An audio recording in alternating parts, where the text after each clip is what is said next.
Hello everyone, नमस्कार। आज polity का दूसरा वीडियो है। आज हम लोग करने वाले हैं संविधान सभा के जितने भी क्वेश्चन पूछे गए हैं एसएससी एग्ज़ाम में, उन सारे प्रश्नों का आज व्याख्या देखेंगे। तो चलिए शुरू करते हैं। आज 15वां क्वेश्चन से आज का पहला क्वेश्चन होगा, स्वतंत्र भारत का संविधान बिना किसी बाहरी हस्तक्षेप के ऐसे संविधान सभा द्वारा बनाया जाना चाहिए जो व्यक्ति मताधिकार के आधार पर चुना गया हो। यह बयान किसने दिया था? इसका आंसर डी हो जाएगा। ठीक है। अगला क्वेश्चन है, निम्नलिखित में से कौन संविधान सभा की प्रारूप समिति का सदस्य था? प्रारूप समिति का सदस्य कौन था?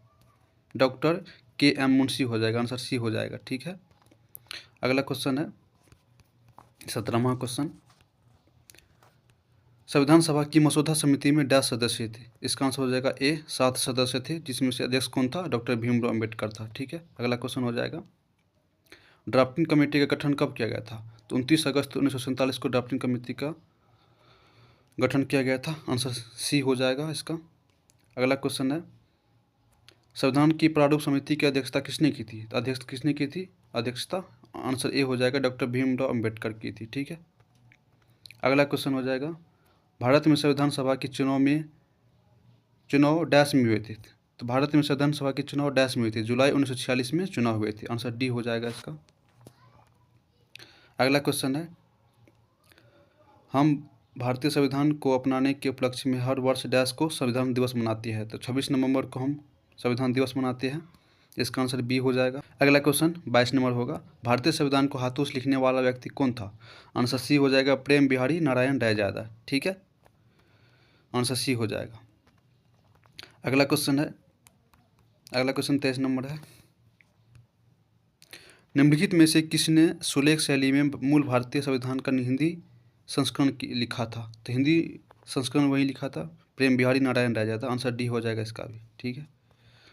अगला क्वेश्चन है 24 नंबर, संविधान सभा का अध्यक्ष निम्नलिखित में से कौन सा था? अध्यक्ष कौन था? अध्यक्ष दूसरी जो बैठक हुई थी संविधान सभा का 11 दिसंबर 1946 को, उसमें अध्यक्ष बनाया गया था डॉक्टर राजेंद्र प्रसाद को। ठीक है। इसका आंसर डी हो जाएगा। और पहले बैठक में किसको बनाया गया था अध्यक्ष? डॉक्टर सच्चिदानंद सिन्हा को। ठीक है। अगला क्वेश्चन हो जाएगा, संविधान सभा के सदस्यों ने डैश को भारतीय संविधान पर हस्ताक्षर किए थे?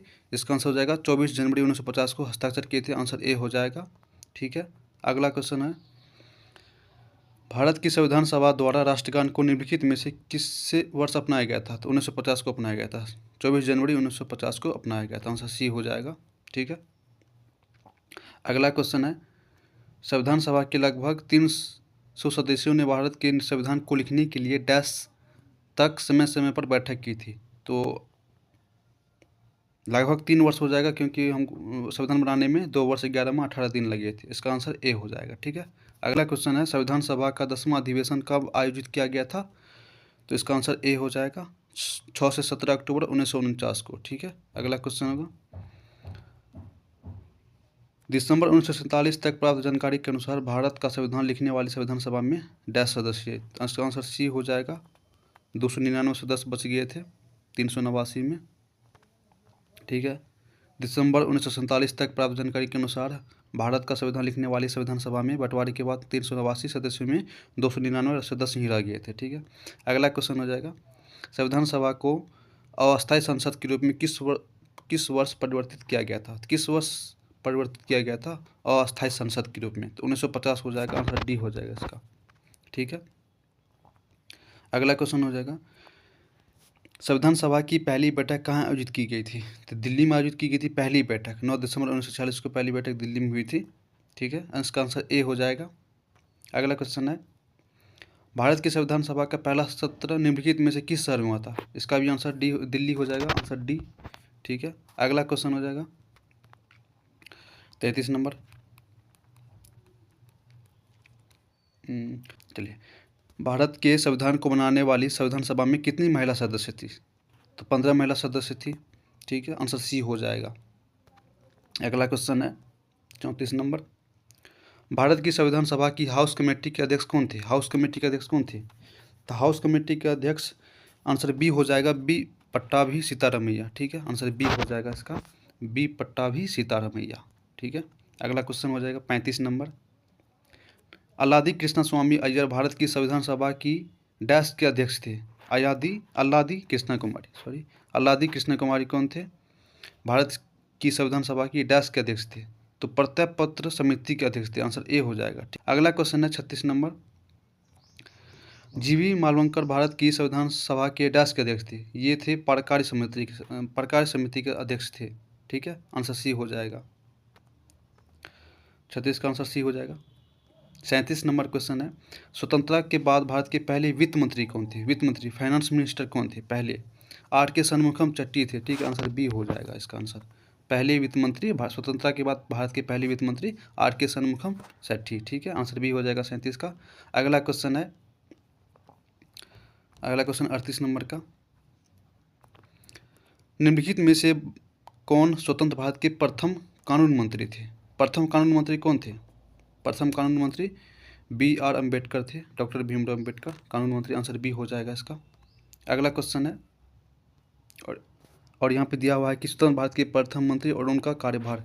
एक बार देख लेते हैं इन लोगों को कौन पद पे है। तो पहला जवाहरलाल नेहरू, प्रधानमंत्री राष्ट्रमंडल तथा विदेशी मामले और वैज्ञानिक शोध। ठीक है। अब्दुल कलाम आज़ाद शिक्षा मंत्री थे। डॉक्टर राजेंद्र प्रसाद खाद्य एवं कृषि मंत्री थे। जॉन मैथाई रेलवे एवं परिवहन मंत्री थे। बलदेव सिंह रक्षा मंत्री थे। सरदार वल्लभ भाई पटेल गृह मंत्री सूचना व प्रसारण मंत्री थे। राजकुमारी अमृत कौर स्वास्थ्य मंत्री थे। ठीक है। और श्यामा प्रसाद मुखर्जी उद्योग एवं आपूर्ति मंत्री थे।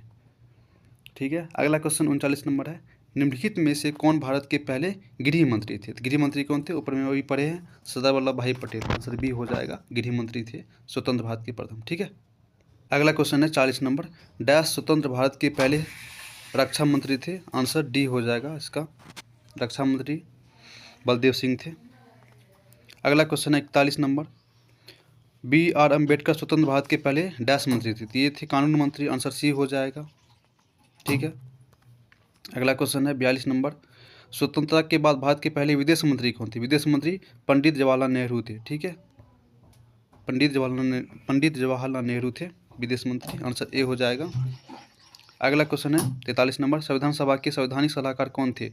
संवैधानिक सलाहकार कौन थे? बी एन राव थे। आंसर बी हो जाएगा। अगला क्वेश्चन है 44 नंबर,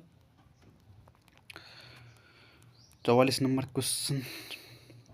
ठीक है। तीन एग्जाम में पूछा गया है, एसएससी जेईई इलेक्ट्रिकल और एसएससी जीडी। भारत की संविधान सभा की पहली बैठक की अध्यक्षता किसने की थी? वही क्वेश्चन है, पहली बैठक की अध्यक्षता किसने की थी? डॉक्टर सच्चिदानंद सिन्हा ने की थी। इसका आंसर बी हो जाएगा। और दूसरे बैठक की अध्यक्ष कौन था? डॉक्टर राजेंद्र प्रसाद। ठीक है। इसका आंसर बी हो जाएगा, डॉक्टर सच्चिदानंद सिन्हा हो जाएगा। ठीक है। अगला क्वेश्चन है 45 नंबर, निम्नलिखित में से किसे संविधान सभा का अस्थायी अध्यक्ष नियुक्त किया गया था? अस्थायी अध्यक्ष किसे नियुक्त किया गया था? डॉक्टर सच्चिदानंद सिन्हा को। आंसर बी हो जाएगा। ठीक है। अगला क्वेश्चन है 46 नंबर, संविधान सभा की पहली बैठक कब हुई थी? ठीक है, 9 दिसंबर 1946 को हुई थी। आंसर ए हो जाएगा इसका। ठीक है। भारत का संविधान निम्नलिखित में से किस तिथि को ग्रहण किया गया था? वही क्वेश्चन सेम टू सेम, 26 नवंबर 1949 को। आंसर बी हो जाएगा, 26 नवंबर 1949 को। ठीक है। अगला क्वेश्चन है 49 नंबर, अगला क्वेश्चन है 49 नंबर, किसने प्रांतीय संविधान समिति का नेतृत्व किया था? तो नेतृत्व किसने किया था? आंसर बी हो जाएगा, सरदार वल्लभ भाई पटेल। आंसर बी हो जाएगा, सरदार वल्लभ भाई पटेल। ये संविधान समिति का, प्रांतीय संविधान समिति का नेतृत्व किया था। आंसर बी हो जाएगा, सरदार वल्लभ भाई पटेल। अगला क्वेश्चन है, निम्नलिखित में से कौन 1946 में मद्रास निर्वाचन क्षेत्र से संविधान सभा के सदस्य बने थे? तो कौन बने थे? अम्मू स्वामीनाथन बने थे। आंसर सी हो जाएगा, मद्रास निर्वाचन क्षेत्र से संविधान सभा के सदस्य बने थे अम्मू स्वामीनाथन। आंसर सी हो जाएगा। अगला क्वेश्चन है, भारत में पहली बार संविधान सभा के चुनाव कब हुए थे? तो 1946 में हुए थे, 9 दिसंबर को। ठीक है। आंसर बी हो जाएगा। अगला क्वेश्चन है, निम्नलिखित में से कौन सी एक भारतीय संघीय प्रणाली की विशेषता नहीं है? संघीय प्रणाली की विशेषता नहीं है, संघीय प्रणाली की। तो लिखित संविधान, विवादों के निपटारे के लिए स्वतंत्र न्यायपालिका, एकल स्तरीय सरकार और संघ और राज्य के बीच शक्तियों के विभाजन। देखो, संघ और राज्य शक्तियों के बीच का विभाजन एकल संघीय प्रणाली में आता है। विवादों के निपटारे के लिए स्वतंत्र न्यायपालिका, ये भी सही है। लिखित संविधान भी है। तो आंसर सी हो जाएगा यहाँ पे। एकल स्तरीय सरकार नहीं होती, क्योंकि केंद्र सरकार में अलग अलग होती है। ठीक है। तो चलिए आज हम यहीं तक रखेंगे, क्वेश्चन यहाँ तक ख़त्म हो चुका है और आगे जो वीडियो आएंगे उसमें संविधान की स्रोत पढ़ाएंगे और उसके जितने भी क्वेश्चन पूछे गए हैं सभी का विश्लेषण देखेंगे यहाँ से। ठीक है, थैंक यू गाइज।